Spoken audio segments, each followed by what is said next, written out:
Hey everyone, Wyduck here again, this time with Game 2 of a best of 3 series in the bracket of the losers from round 5 of the Dreamhack Winter 2013 edition. And this time on Bel Shir Vestige, we've got spawning in the bottom right corner as the Red Terran, representing Team Acer, we've got Innovation. And unfortunately for Innovation, he is down 1-0 in this series. To his opponent spawning in the top left as the blue Protoss representing Team Azubu, we've got Patience. Now, if you looked on the minimap, I just noticed this, but Patience, it doesn't have a lot of patience as he is moving across the map with a probe immediately. So it looks like this game may be very short. Some hijinks are afoot, and the pylon being set down so close to Innovation's base is proof of that. So it'll be interesting to see what's going to happen here. Innovation, I find, is more of a basic player. Not basic in the sense that he's not a good player. More of a standard player who likes to play, you know, a standard game. He doesn't proxy as much as some other players. And so we'll have to see if this pays off for Patience. We do have the gateway being warped in immediately. Now, you do have to bear in mind that by doing this, not only is it risky, but you are actually economically behind, because by taking off that probe immediately off that mineral line, it's going to exponentially actually hamper your economy. So it'll be interesting to see if this pays off for Patience. Basically, there's two kind of things that Patience should be going for, either for the outright kill or to do such significant damage that Innovation can't come back.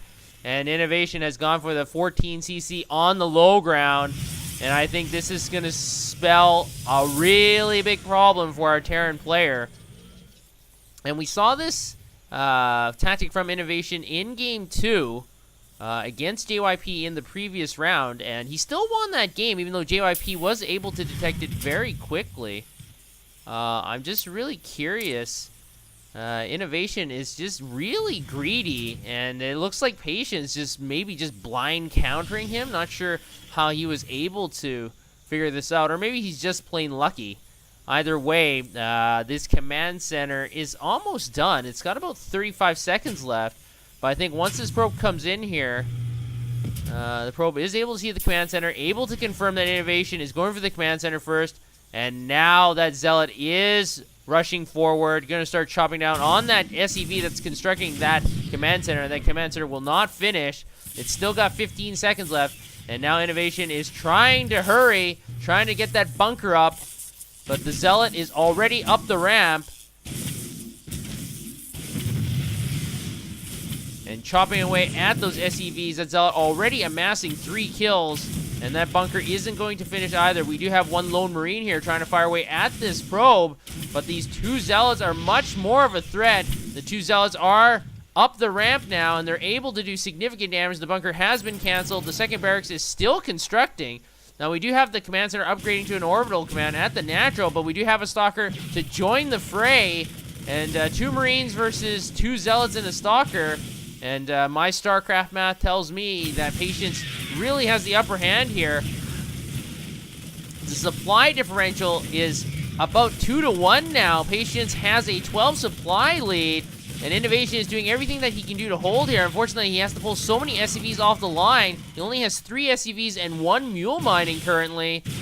And now he's finally going to be able to look like he might be able to stabilize, but now with that mothership core coming in here as well, that bunker is not going to be able to finish once again. The Zealot does go down, but so does another SEV. The Marines are pushing back this Stalker force, but with that time warp, the Marines are going to be forced to fight. They cannot kite.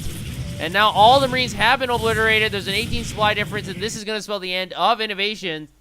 So Patience, being impatient, and able to punish Innovation and his 14cc on the low ground.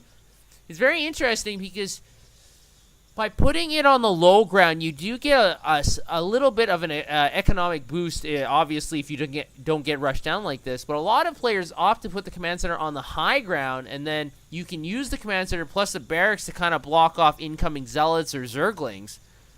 And it would have been really interesting to see what would have happened if innovation elected for the CC on the high ground, would the game have ended in Patience's favor?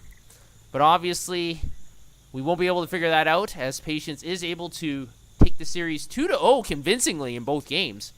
Obviously, a 6-minute game isn't necessarily the best way to figure out who's the better player, but I mean, a win is a win, and it doesn't matter if you win the game in an hour or if you win the game in a minute. So congratulations to Patience, and he'll be going on to the final round of the losers bracket. So let's head over there and see what happens.